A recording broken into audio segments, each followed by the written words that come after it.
Hello എല്ലാവർക്കും നമ്മുടെ പുതിയ വീഡിയോയിലേക്ക് സ്വാഗതം. ഇതെൻ്റെ ബർത്ത്ഡേയുടെ അന്നത്തെ വീഡിയോ ആയിരുന്നു കേട്ടോ. 29-ാം തീയതി വീഡിയോ ആണ്. കുറേ ദിവസമായി ഇട്ടിട്ട് ഞാൻ പറഞ്ഞില്ലേ പ്രോപ്പറായിട്ട് വീഡിയോ എല്ലാം എടുത്തു വെച്ചിട്ടുണ്ട്.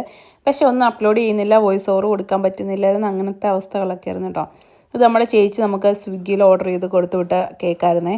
ഇശാൻകുട്ടൻ അപ്പോൾ വണ്ടടിച്ചിരിക്കുകയാണ്, അമ്മ എൻ്റെ ബർത്ത്ഡേക്ക് ഇത്രയും കേക്കോ? അവൻ്റെ വിചാരം അവൻ്റെ ബർത്ത്ഡേ ആണെന്നുള്ളതാണ്. മോൻ്റെ ബർത്ത്ഡേ വരുന്നതേ ഉള്ളൂ, ജൂലൈ 18 പറഞ്ഞാലൊന്നും അവൻ വിശ്വസിക്കത്തില്ല.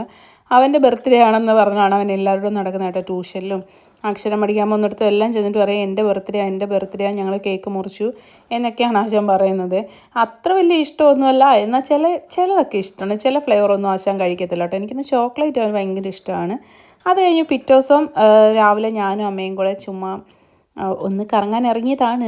സാധനം മനക്കിനായിരുന്നു അജുവെന്ന്. അപ്പോൾ പിന്നെ ഞങ്ങൾ ചെരുപ്പടയിലൊക്കെ കയറി ചെരുപ്പടൊക്കെ വാങ്ങിച്ചിട്ട് പോകാമെന്ന് വിചാരിച്ചു. അമ്മയുടെ ചെരുപ്പൊക്കെ പട്ടി കഴിച്ചിട്ട് പോയിട്ടുണ്ടായിരുന്നല്ലോ, അപ്പോൾ ഒരു ചെരുപ്പൊക്കെ വാങ്ങിക്കാൻ പോകാമെന്ന് വിചാരിച്ചു. പക്ഷേ ഞാൻ പറയാമല്ലോ, അമേസിങ് കളക്ഷൻസ് എന്ന് വേണം ഇംഗ്ലീഷിൽ പറയാം, നമ്മുടെ നല്ല ഭാഷയിൽ പറയാം, നല്ല കളക്ഷൻസ് എന്ന്. കാര്യം എന്താണെന്ന് വെച്ചാൽ ജെൻസിനൊക്കെ ഇത്രയും കളക്ഷൻസ് ഞാൻ ഹരിപ്പാട് പോലും കണ്ടിട്ടില്ലേ. അത്രയും നല്ല കളക്ഷൻസ് ഉണ്ടായിരുന്നു. കാര്യം വലിയ സൈസൊക്കെ കിട്ടാൻ വളരെ പാടാണ് എല്ലാ കടകളിലും. പക്ഷേ നല്ല കളക്ഷൻസൊക്കെ ഉണ്ടായിരുന്നു. വിഷ്ണുവേട്ടനൊക്കെ വലിയ സൈസാണ് വേണ്ടത്. അപ്പോൾ ഈ 3 ചെരുപ്പാണ് നമ്മൾ വാങ്ങിച്ചത്.